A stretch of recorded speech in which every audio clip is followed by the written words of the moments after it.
भूमिकालाई आत्मसात गरेको छ। नेपाली राजनीतिको नेतृत्व अब युवाहरूको काँधमा आएको छ। अब त्यो जिम्मेवारीलाई परिपक्व राजनीति सोच, दर्शन र लक्ष्यमा मात्र पुरा गर्नेछ। नेपाली कम्युनिस्ट पार्टीको त्यो जिम्मेवारी पुरा गर्न म जस्ता युवाहरूलाई नेतृत्व दिएको छ।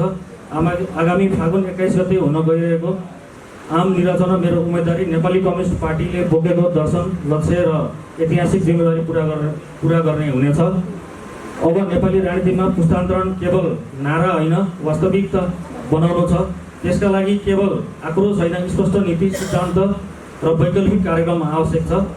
मेरो प्रतिबद्धता भाषणमा होइन, काममा देखिने छ। स्थानीय आवश्यकता, व्यावहारिक योजना र इमान्दार नेतृत्व मार्फत रूपन्देही क्षेत्र नम्बर 2 लाई समृद्ध, सुरक्षित र अवसरयुक्त बनाउन मेरो साझा संकल्प गरेको छु। म निर्वाचनमा कुनै सपना बेच्न होइन, तपाईहरूको दैनिक जीवनसँग जोडिएको यथार्थ समस्याको समाधान गर्न स्पष्ट प्रतिबद्धता लिएर उपस्थिति भएको छु।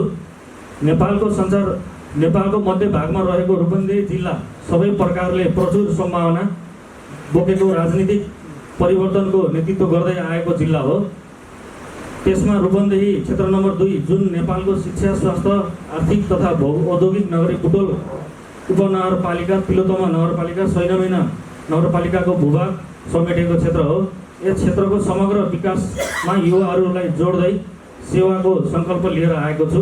तपाईहरूको विश्वास, साथ र मत पाएर रूपन्देही क्षेत्र नम्बर 2 लाई रोजगारीयुक्त, व्यवस्थित र समृद्ध क्षेत्र बनाउने जिम्मेवारी पुरा गर्नेछु। चिन्ता तथा सदाचार विश्वास विषयमा कुनै गलत सम्झौता गरिने छैन। सामाजिक न्याय र समावेशितामा मेरो प्रतिबद्धता। सामाजिक समावेशिताको सिद्धान्तमा प्रतिबद्ध रहँदै महिला, दलित, आदिवासी, अपङ्गता भएका व्यक्तिको अधिकार, सामाजिक सुरक्षा, लैङ्गिक हिंसा र विभेदको अन्त्य गरिनेछ। संहिताको कार्यान्वयनमा मेरो प्रतिबद्धता।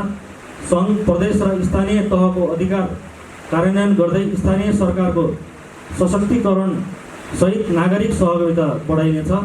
रोजगारी सिर्जनामा मेरो प्रतिबद्धता। स्थानीय उद्योग, व्यापार र सेवामा रोजगारी सिर्जना गर्दै युवालाई आफ्नै ठाउँमा उद्यम गर्ने वातावरण बनाइनेछ। किसान र कृषि सम्मानमा मेरो प्रतिबद्धता। कृषि प्रधान देश, किसान र कृषि हाम्रो प्रमुख पेसा हो। किसान र कृषिको सम्मान गर्दै किसानको पसिना सुरक्षित गरिनेछ। व्यवस्थित सहर मेरो प्रतिबद्धता। व्यवस्थित सहर विकासको पहिचान हो भन्ने मान्यता सहितको बुटोल, सैनमैना र तिलोत्तमामा दीर्घकालीन सहरी योजनालाई व्यवहारमा उतार्दै दिगो वातावरण मैत्री र स्थानीय पूर्वाधारलाई प्राथमिकतामा राखिनेछ। शिक्षा, स्वास्थ्यमा मेरो प्रतिबद्धता। शिक्षाको गुणस्तर सुधार, प्राविधिक तथा सिपमूलक शिक्षा विस्तार सहित सबैका लागि पहुँच योग्य शिक्षा र सर्वसुलभ स्वास्थ्य सेवा सन्तुलित गरिनेछ।